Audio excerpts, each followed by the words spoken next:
latest updates, subscribe to News 9. Hello, you're watching News 9 Digital. I'm Surat Suresh. Well, when the first lockdown was imposed, India was somewhere close to 27 to 30 cases. But now we have reported the highest spike in a single day of 6,654 as of May 23rd.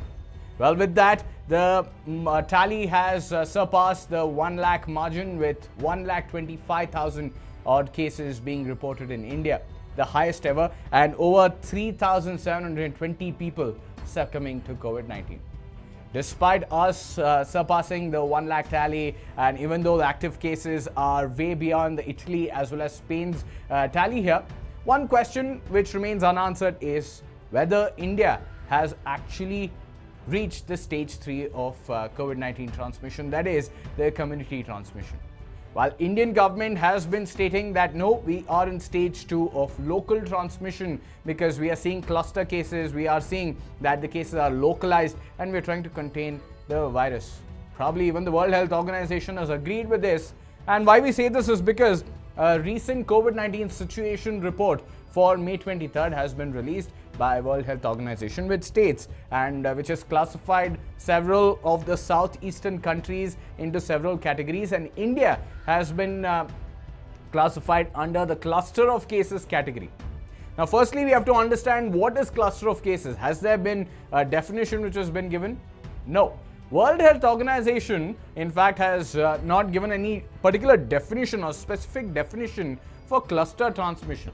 All they have done is that they have given cluster of cases just to denote the size of the infection, because we have been seeing how most of the cases are in particular states like Maharashtra, Kerala, Tamil Nadu, Karnataka. These are the areas where most number of cases are being reported as well.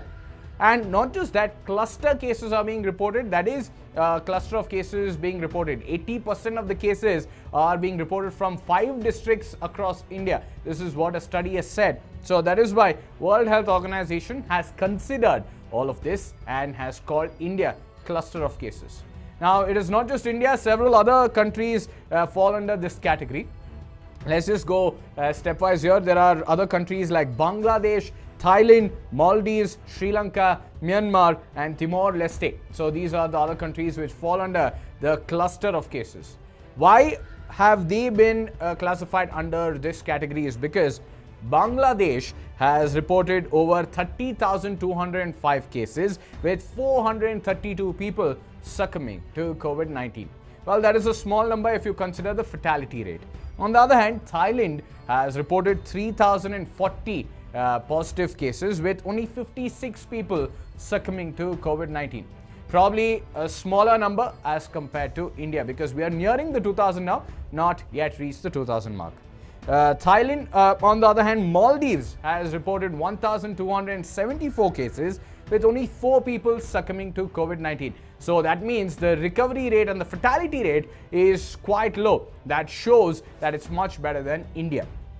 Now, on the other hand, Sri Lanka, they had stopped the immigration process. They had stopped people entering their territory as well. That is why only 1,000 cases have been reported up until now, with only 9 of them succumbing to COVID-19. That is a very good rate here. There is very low fatality rate being reported from Sri Lanka. On the other hand, Myanmar has reported 201 positive cases, while 6 people have succumbed to COVID-19. Probably a similar pattern that was seen in India is being seen even in Myanmar.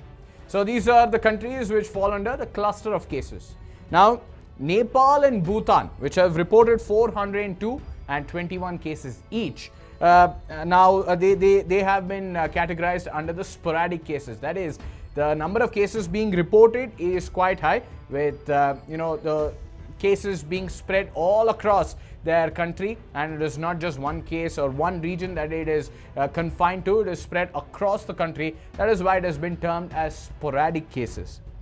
Now, we should consider all of this. There is one country which has been termed, which has been classified under the community transmission category as well. That is Indonesia. It is because as on May 28th, Indonesia has reported 18,496 coronavirus cases, with 1,221 deaths being reported. That is quite high. The fatality rate is quite high. That is why they have been put under this particular category.